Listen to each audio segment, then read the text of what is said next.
This podcast is presented by the Centers for Disease Control and Prevention, CDC, Safer, Healthier People. I'm Dr. Samantha Williams, a research psychologist at the CDC.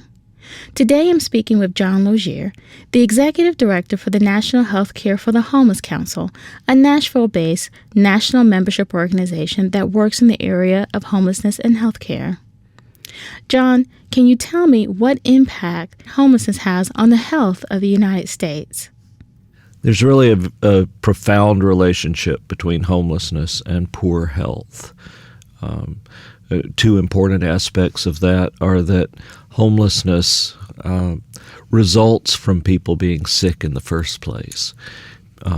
Illnesses in our society and in our economy often result in people becoming utterly impoverished. Half of all personal bankruptcies in the United States have to do with medical cost and unpaid medical bills. People get sick, they lose their jobs, they go bankrupt, they lose their homes, they become homeless. It's a tragically common path. The other side of the problem is that homelessness in turn causes health problems.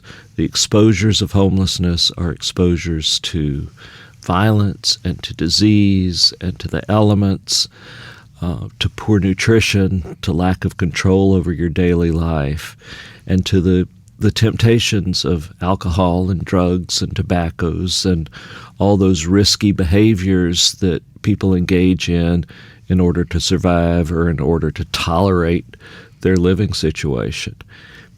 People get sick. People get very, very sick. And in healthcare for the homeless, we see people with multiple complex, interrelated health conditions. They have chronic illnesses, they have acute illnesses, communicable diseases. The health situation of the poorest people in our country is, not surprisingly, very, very bad. That in turn generates cost for all of us. It's not so much that homeless people as a population are a health risk to the rest of the population, though there's an element of truth in that. They are a large reservoir of untreated latent tuberculosis, for example. But they end up relying on sources of care that cost a lot, like emergency rooms. And they end up getting into care only when their diseases are very advanced and very costly to deal with. We don't have a system that makes sense to break the relationship between homelessness and poor health. John, what barriers do homeless people experience when they try to access health care? There are three sorts of barriers that people face when they're homeless and trying to access health care. One is financial, another is just geographic, and the third is attitudes of healthcare providers. The financial barriers are that homeless people are pretty much by definition utterly impoverished and don't have health insurance. So there are not many places that they can turn to receive health care. We still treat health care like a commodity in this country, something to be bought and sold, something to make a profit off of. And the financial barriers start at the very front door of any healthcare facility you try to access.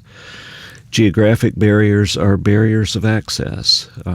Clinics are not typically located in very poor communities, which is where homeless people are relegated to, or in downtown areas. If they are there, they're for a higher-end clientele than homeless people constitute. Homeless people often don't have the sorts of transportation resources. Bus lines don't go to the right places. They can't pay for cabs. They don't have cars. Just getting to a provider is a problem. And then the third is attitudes. There are many, many providers, including people who are well motivated to take care of other impoverished and very needy people, who don't want homeless people in their waiting rooms. Homeless people often haven't had the opportunity to bathe. They sometimes have behavioral health problems and might be acting out in waiting rooms. They present complex health problems that providers might not be prepared to deal with. And so provider attitudes are a reason people are turned away. They're a reason why people often don't go in the first place. So we in Healthcare for the Homeless have had to make really vigorous efforts to reach out and bring people into care who desperately need the care, but have had such bad experiences with the system that requires a lot of people who are very ill that they don't want to try anymore. We work on that. Our mission at CDC is prevention. Talk a little bit about prevention efforts that are being implemented with homeless populations.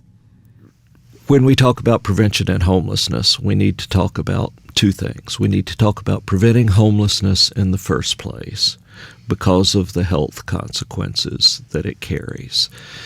And when we talk about preventing homelessness in the first place, we have to talk about providing affordable housing for everybody, providing accessible health care for everybody, and providing adequate income to function in our society for everybody.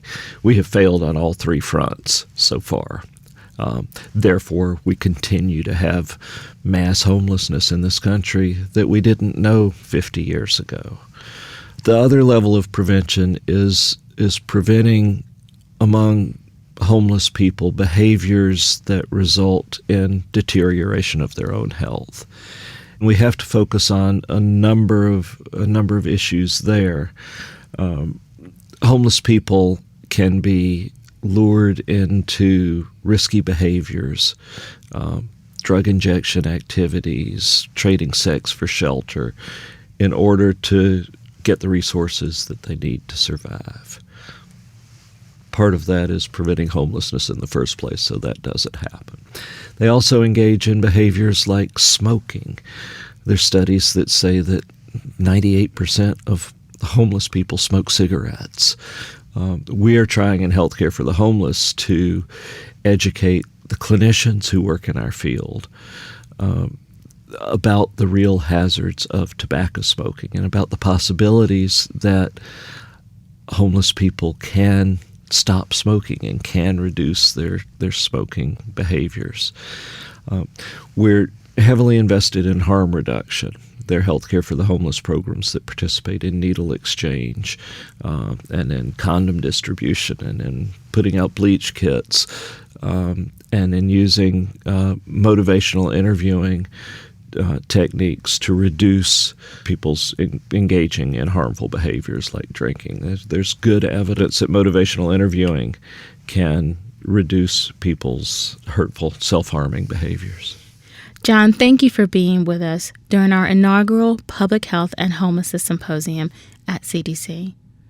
If listeners would like more information about the National Health Care for the Homeless Council or about John Logier, please visit www.nhchc.org.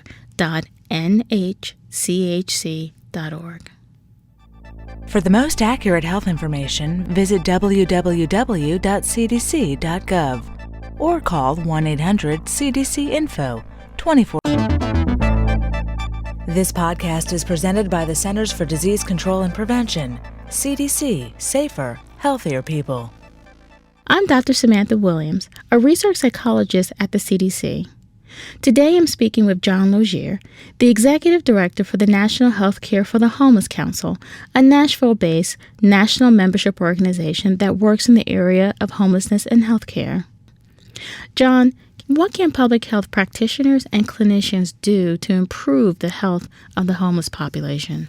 Well, we have to be serious about being sure that healthcare and housing are extended to everybody in the first place. The healthcare reforms have reached, looks like, when they're completed, 95% of the population, but that leaves 5% out, excluded. Some of those are people who are undocumented, and that's a huge political problem, but also a huge public health problem. We have to draw everyone into care if the society as a whole is going to become and remain healthy. Paying attention to housing status in every clinical encounter is important. If you don't know that somebody is homeless when you're providing treatment for a wound, and you say, go home, elevate this lacerated foot for 3 days, rest in bed, keep it clean, change the bandages, there's no real option. Simply being aware is the first step. And on top of that awareness, being kind and gentle. It's basic human stuff. But it is so easy for people to, even practitioners, to judge folks based on their socioeconomic status, on presumptions about what's homeless, why people are homeless, to impute moral failure to what is really victimization by a larger economic system. That's the big challenge for practitioners. There's a lot else that obviously needs to be done in terms of systems adjustments, data collection, fine-tuning clinical practices. But the baseline is to be aware of the impact of homelessness on a person's ability to adhere to a treatment plan, and to be sensitive to the needs of the human being in front of you. Are there programs that you are involved in that focus on improving the sexual health of the homeless? Yes. The National Healthcare for the Homeless Council and our Healthcare for the Homeless Clinicians Network have published adapted clinical guidelines on a number of topics, including sexual and reproductive health. Sexually transmitted diseases are very, very common among homeless people. One would think the lack of privacy that's so common for homeless people inhibits dangerous behaviors, but it does not. Clinicians in healthcare for the homeless programs have had to learn to be very careful in addressing sexual behaviors, in part because so many of the homeless women have experienced sexual abuse in their lifetimes, either as children. Sexual abuse can be so traumatic that it can be part of the etiology of homelessness, or as homeless adults or homeless youth who have perhaps been engaged in sexual trade, or have simply been so exposed and vulnerable that they've been victimized by others. So in approaching homeless patients, one has to learn to be very, very careful, extraordinarily so, about touching, about how you ask questions, about when you perform certain exams. It's an area that we're very sensitive to, and part of a broader focus on trauma that has informed much of healthcare for the homeless as we have evolved. What impact do you think that the Affordable Care Act will have on homelessness and health? The healthcare reform that's been enacted should be a very, very important tool for breaking the tragic and deadly link between poor health and homelessness. In 2014, everybody who's under 133% of poverty will be eligible for Medicaid. They have not been heretofore unless they were a mom with small children and poor, or disabled and poor. We've eliminated that categorical eligibility and invited all people into a mainstream system of care. The financial barrier, theoretically, will be gone. There's much fine-tuning to be done as that expansion of Medicaid takes place, but by and large, The financial reasons for homelessness, the going bankrupt because of medical care, should taper off. The lack of access to health care when you are homeless should begin to taper off. I think the biggest challenge in implementation of health reform may be the supply of providers, a public health planning sort of issue. All of a sudden, 3 years from now, there will be millions of new paying patients to see what is still a very limited supply of particularly primary care providers. The other big piece about healthcare reform is that the community health center program is going to expand, double or better. That includes healthcare for the homeless. So the access problems that relate to geography should be ameliorated pretty significantly. John, thank you for being with us during our inaugural Public Health and Homelessness Symposium at CDC. If listeners would like more information about the National Health Care for the Homeless Council or about John Logier, please visit www.nhchc.org.